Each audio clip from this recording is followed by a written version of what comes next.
Ready? Yeah. Are you ready? Let's do it. Okay. Try not to look miserable. So welcome back to another episode of Babe, We Need to Talk. I'm Alexx, your host. And today I have my husband with us. We just celebrated our 14-year anniversary this week. And so I just thought it would be fun to introduce y'all to him. We're just going to talk about our testimony, I guess, a little bit, our journey, how we met, all the fun things that married people talk about. So if you're interested, keep listening.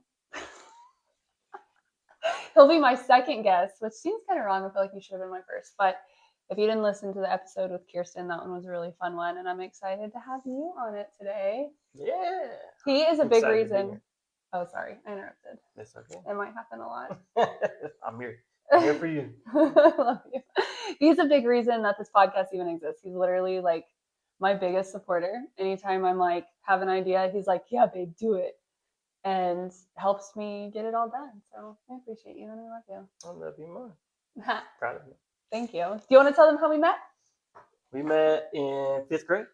So He's not lying. Yeah. Oh, I should have got the picture and brought it down. I'll have to post it later. Yeah, we met in 5th grade when I moved to a new school. I've been several schools for me. My frosted tips. She fell in love with me. Puka shell necklace and K-Swiss. Oh, the K-Swiss. Oh, the K-Swiss. It was so cool. That ages us, but that's good. That's all. He was so cool. He was like the cool new kid in school because I had gone to the same school, and a lot of the kids that went there went to the same school for like my friend group since like kindergarten and 1st grade. I started in 1st grade, and you came in 5th grade. Which is when we met, so he was like the new shiny thing.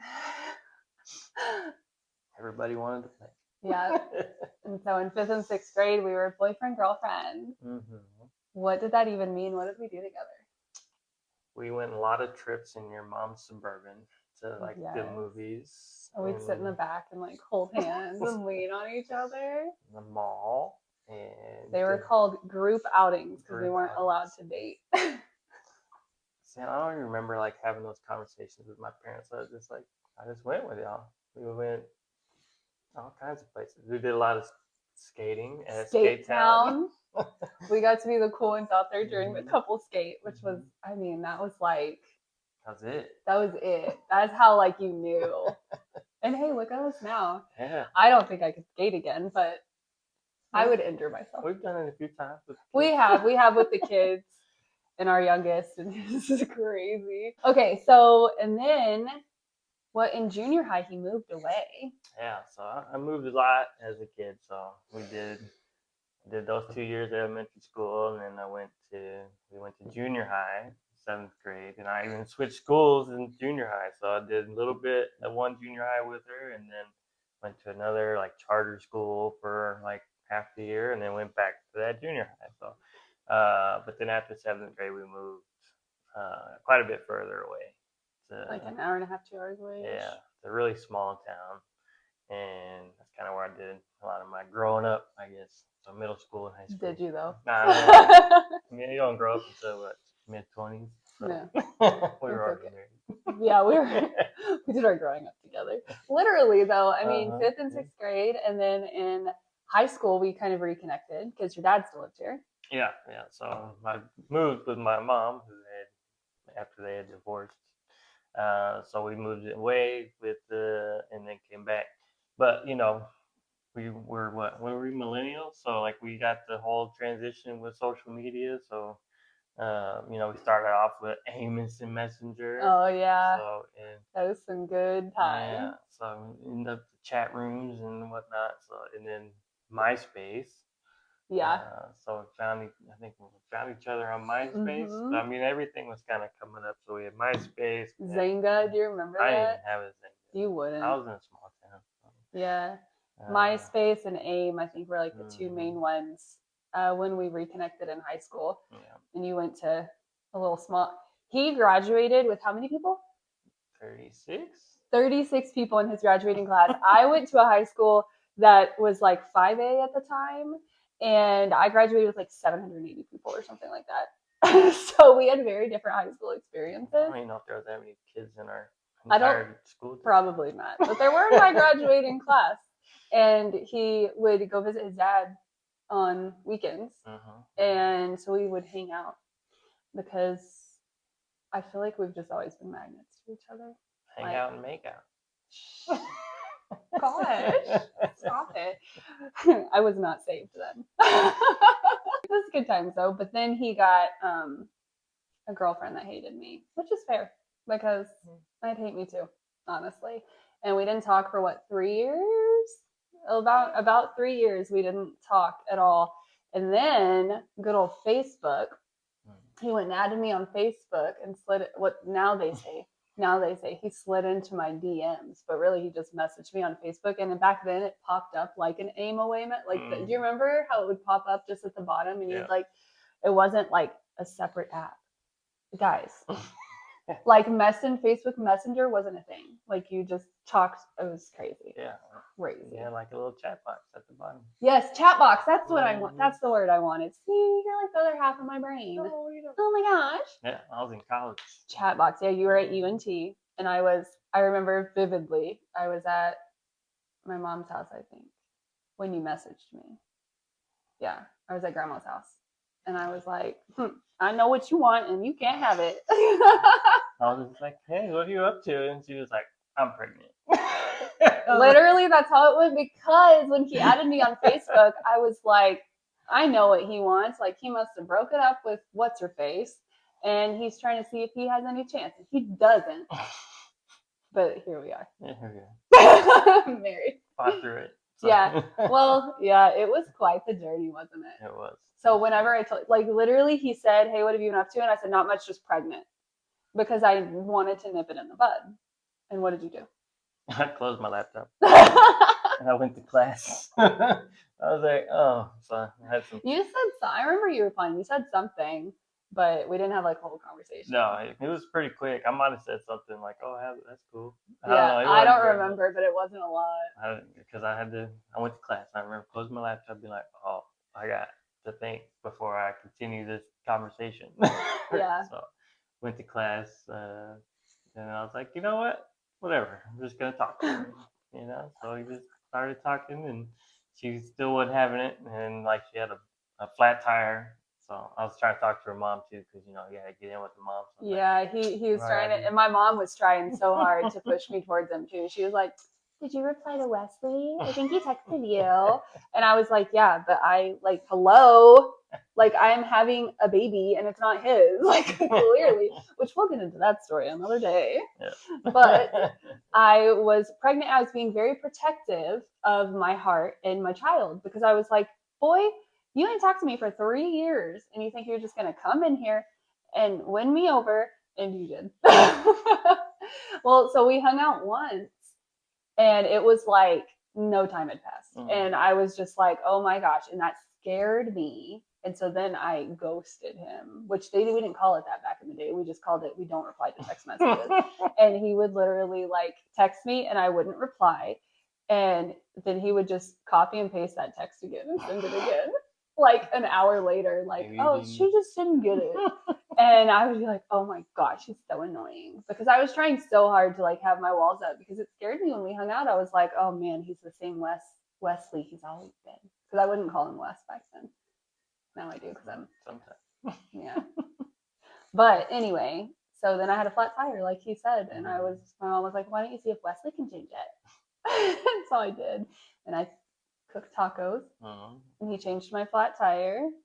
And 5 months later, we were engaged. I'm not even kidding. 5 months later.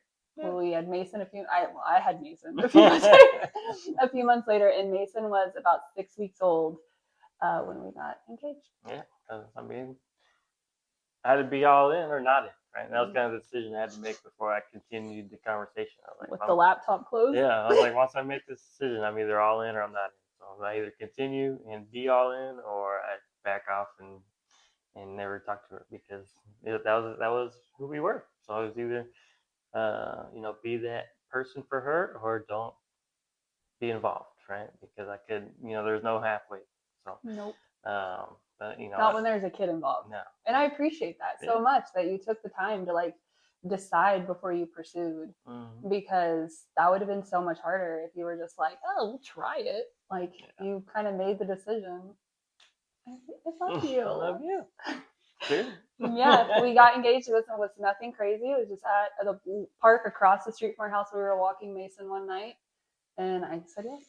Obviously. That wasn't the first time I asked. That's true. That wasn't the first time he asked, but I said yes that time too. You want to tell him the first time? We were watching The Count of Monte Cristo, and I proposed with a string. Like in the movie. Like in the movie. And Mason was... He was... She probably doesn't remember because we were delusional. We were so... Well, and maybe that's why I didn't feel like it was real. Because we were... I mean, he was a good sleeper, but we were delusional. And he... Whenever we got together, he actually had his own house that he like had a mortgage on and everything. He's a full grown up. He and his friends moved me out of my apartment so I could move back in with my grandma and my mom and into like their den area, which is almost like a studio apartment. Like, it had everything except a bathroom in it. And they moved, and he like stayed with me there through all of the sleepless nights of having a newborn while he was like paying for his own house to support me, which was because I needed to be with my mommy. I was 20 years old. I guess 21 a month later, but 21 years old with a new baby. I had no idea what I was doing. Nobody did. He was such a good baby. Thank God for Mason, because he has been the best like first kid, because we were like, we don't know what we're doing. We're just all grown up together, and he is so gracious to us most of the time. That's how we met and how we got together. We got married. We were engaged for like 18 months. Ish. Yeah, because Mason was about 18 months when we got married. So we had a long engagement, which I don't recommend, but when you're paying for the wedding yourself, it's needed because you got to pay everything off. But it was a beautiful day, and we just celebrated 14 years of marriage. But in June, it'll be, 16 years back together. Yep. We're awesome. Which is so crazy because he was my first boyfriend. I was not his first girlfriend, which is fine. I had girlfriends all the time. Yeah, you did. Which is so weird to me because now my kids don't, like my daughter, but not even as early. I was always interested in girls. But I think part of that was because the way my parents were like divorced at a young age. So they were always around, like they're always dating or on the hunt for somebody. So I kind of picked up on that. That makes sense. You know, so I'm glad our kids don't have to go through that anymore. Yeah, I know. It's hard. Grow up in their own life and not have to worry about finding somebody. Yeah, well, our daughter's boy crazy, but yeah, he was my first boyfriend, my first kiss, and yeah, I just love him. I love you. Thanks for doing this with me today. It was fun. We just, like I said, we celebrated our 14-year anniversary on Wednesday. Today's Friday, so this actually will come out probably like 2 weeks later. But he was so sweet. He surprised me with 14 gifts of like my favorite things, so like little things. So he got me this necklace because I love a good gold jewelry, and he got me like socks, bath bombs, Cokes, Reese's, candles, a book, a blanket. It was a very, very sweet gift. So if any guys are listening, which I kind of doubt, but the girls that are listening, drop the hit to your guy. I loved it, honestly, so much more than like a big gift. It was like, he like really knows me. Like 14 are my favorite things. And donuts. Gotta have the donuts. Gotta have the donuts. That is my weakness. It really is. But anyways. Donuts and a good coffee. Yes. So obviously this is a Christian podcast. And when we started dating and got married, we did not go to church. We knew about God. We knew about God. We kind of thought we could like teach our kids about God, which is hilarious because we didn't know anything about the Bible. So like we teach them what we thought we knew. Yeah, what we thought we knew. And when we had our second, so we have 4 kids. We should probably have said that. Oh yeah. We have 4 kids. So we had Mason. He has adopted Mason since then. Like he is Mason's legal dad, which he always was. He was literally in the delivery room. Yeah. And crazy. He was so caring and so I cry. Oh, there we go. No, we're not. Okay. So Mason was 18 months when we got married, and then I remember on our first anniversary, I was pregnant with Abby. Our first anniversary. I was already pregnant with her. Okay. I remember. I believe you. I know, because I had the baby bump picture in a black and white dress before we went to Del Frisco's.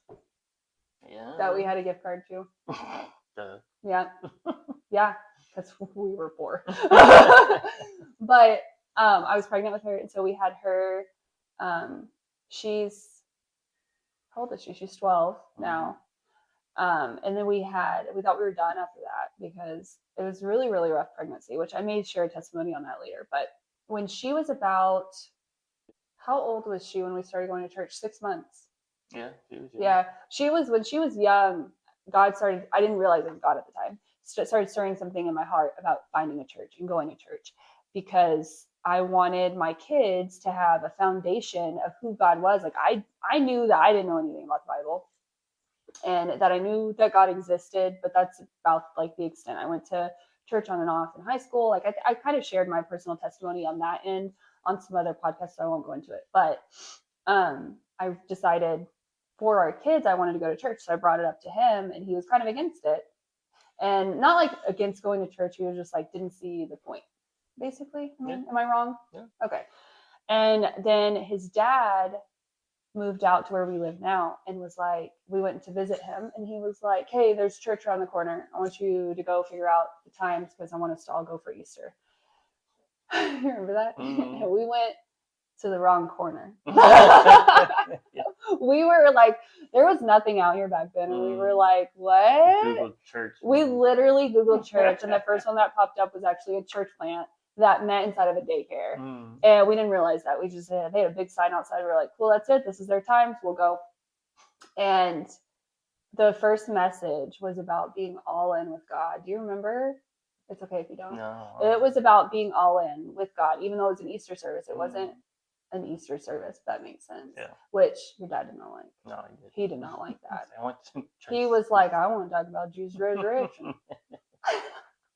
Just like that. I'm gonna clip that and send it to just him. I love his dad so much. Like he's the best. But anyway, so that one, like, it really got me. Like it was what I needed. Mm-hmm. And after that, we started going to that church, and we've basically been going to church ever since. We go to a different church now, which there's nothing wrong with that. But yeah, and that's kind of how we got into like Jesus, I guess. Yeah. Started sipping the Kool-Aid. I'm kidding. Yeah. Watch enough of her podcast. You're gonna have some awkward moments. I do. And I just have weird jokes that, like, I don't know, 90s kids would understand probably. Yeah. Following Jesus is not a cult. Just saying. Okay? Some people make it one. It is not one, and is not what I am promoting. Okay? Figure it out. Get my like bug eyes out. Anyway, It's been an up and down thing, but I don't know. You talk. Me talk. Yeah. I mean, about our walk with God. What do you want to say? What do I want to say? Well, my mom's second husband was pretty devout Baptist, so we went to church pretty regularly with him. So I got saved at like the big Baptist church in Euless. Oh yeah. Which is funny. Like that's where I would attend Wednesday night services. Remember they had it across the street. Mm-hmm. Yeah. So I was saved there. I mean, I always kind of look back at that. I was like, was I really saved, or was I just, you're in Sunday school and they're like, you want to live forever, and they say this prayer and you live forever. So as I grew up, that's kind of what I struggled with, and then you're growing up and you gain more knowledge and you think that you know things, and so I kind of went back and forth on, my belief system and, what it was. I always believed that there was a God. I just didn't always know, what that path looked like, the Jesus path, which I think a lot of people deal with. So when she was talking about going to church, I was like, I don't know if we need to go to church. Like, you can have a personal relationship with God. Just like you have a relationship with a guy without going to church. The people that I always associated with church are not people that I'd want to associate with. A lot of, hypocrites, or, people that don't love the way that they're supposed to love. So, which I think is still a problem in the church today, which is what I'm trying so hard with this too. Yeah. So I mean, and that's kind of what we've learned over the years. Now that we're back in church and following Jesus in that way is, just because some people are like that doesn't mean everybody's like. And it doesn't mean that's a good representative of God either. So all we can do is love like Jesus and hope that other people do the same thing. So, good. Yeah, that's good. When did you decide that you wanted to marry me? or that you would be like that you wanted to propose and just do it all? I was pretty close to that time. I had to shut my laptop and think about it. Like I said, I decided pretty quick. But I mean, with all that, like I'm very big on like wisdom of others. So like I talked to other people. I called my grandma, of all people. And I was like, hey, this is what's going on. I'm like, is it smart to get involved? And she kind of said the same thing. It's like, if there's a kid involved, you better be ready to marry her because you're not going to leave that kid hanging. You know who he didn't talk to is his dad, which is fine. But I show up to his dad's house pregnant, like 5 months pregnant, 6 months pregnant. Show up. He does not tell his dad I am pregnant. And when I leave, his dad says, well, she swallowed a watermelon seed, didn't she? Because this guy, you turd. I mean, you know. But anyway, keep going. Didn't need that. Yeah, that's fair. You know, he loves me though. So yeah, well, I mean, once we had that conversation and kind of talked to a few people, it's like, yeah, I'm ready to do this. So it seemed like I knew before I started pursuing, so I just kind of found the right moment. Actually, never. Like, to be completely honest, I was never the girl who dreamed about her wedding. Like, dreamed about the dress and the cut. Like, so many of my friends were like, when I get engaged, I want a princess cut. Meanwhile, like, they didn't even have a boyfriend. But, like, they knew what ring they wanted. They knew where they wanted their wedding, all of it. And until him, like, being back in my life for good, I guess, I did not, like, that's when I started to dream about it. It was like, God opened that, which again, like, I didn't realize it at the time, but, like, God opened that desire in my heart that's what I would want. And so I was like looking at rings and like all sorts of stuff, which the ring he picked is not one I looked at, but I absolutely, like, I love it. It is, I had a chance to upgrade it on our 10-year anniversary. And I like was almost crying in the store because I was like, no, I can't do it. This is the one you chose. And so he added this band instead, which I love my stack. I really do. I'm obsessed. But I never, like, it's just, and I don't even remember a moment. I just remember being like, I know I'm gonna marry him, so yeah. let's look at stuff. Like, I don't know. And I don't know. I feel like we went into marriage even before God, like before being so involved in church and like putting God at the forefront of our marriage. I feel like we both went into it with like the idea of like, we're getting married and we're not getting divorced. Mm-hmm. And we both come from, probably because we both come from broken families, like in the way of like divorce and remarriage and more divorce and remarriage on both of our sides. Mm-hmm. And we, I think, established just whenever we got back together that time that like, this is it or nothing. Like he said earlier, like, this is it or nothing, because we're not doing that. No. So never.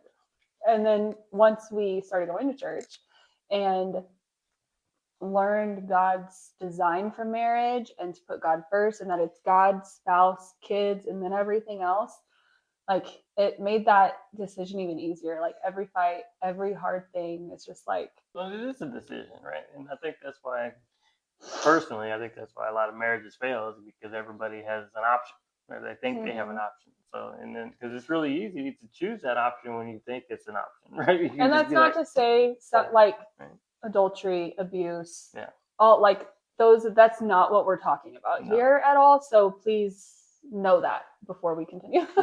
Sorry, but yeah, I agree. People just think, when you think there's an option and something bad happens. I mean, because bad things happen, and it's a lot easier to run away. But when running away is not an option, the only thing left is to fix it. Mm-hmm. So, I mean, when you take that option away early, you start fixing things earlier than, most. Yeah. And I will say every time that, and there hasn't been a time that I'm like, I thought we were on the brink of divorce at all, because it wasn't an option. I don't know. But when you go through those hard things and you decide, like, you already know, like, we're going to fix it and we're going to get through it, it makes it so much easier to do it. And then when you come out the other end, you're so much stronger, especially when you allow God in the midst of fixing it. Like, you're not just like, okay, we are going to fix this. We're going to give this over to God. and he's going to do what he wants to do with it. And he does. He mends it and he fixes all of it. And he is a good God, guys. Like, do you know him? God loves marriage and his design for it. And I am so grateful for this relationship. And a ton of people get very irritated. Like, I've seen a lot of videos where women are like, your husband is not your best friend. Like, stop saying that. And I'm like, okay, well, sorry for you. But he absolutely is my best friend. Like, I do have other best friends that are women. But if I had to choose who I'm hanging out with, it's him. Like, I want to hang out with him all the time. Like, my favorite thing to do with you is laugh. And he's so lucky I'm so funny. Because I'm boring. You're not boring. You're funny too. But I love making him laugh. It's probably my favorite thing. Like, kissing you and making you laugh. But making you laugh is like, I love it. Really, like, he is the one that I want to tell everything to. He knows all my hopes and dreams, like all of them. And he is making plans for me to achieve them, even without my consent. Do what I can. You're pretty great. But I will say it all changed and got better. I mean, some of it got harder, but when we found God, because the enemy doesn't like that. Like, he really doesn't. And there were times in our marriage, like when I was pregnant. So we have 4 kids. We started going to church when our oldest daughter was 6 months. And then we had Holland, who is 3 years younger than Abby. And then we had Theo, who's 19 months younger than Holland. And we had a miscarriage in between those two, which was really hard. But he was so supportive. And I will say, when we decided to follow Jesus, I was baptized at some point in our marriage. I was not saved as a child, so I was saved later and baptized later. And I don't know, I would say you do a really good job of keeping God at the forefront of our issues, of all of it. I feel like you do a good job. Do you not think you do? Sometimes I think I can do better. I mean, as every person probably thinks they can do better, but that's one thing that I'm still currently working on, is trying to be the leader of our household, because my wife is so strong and independent.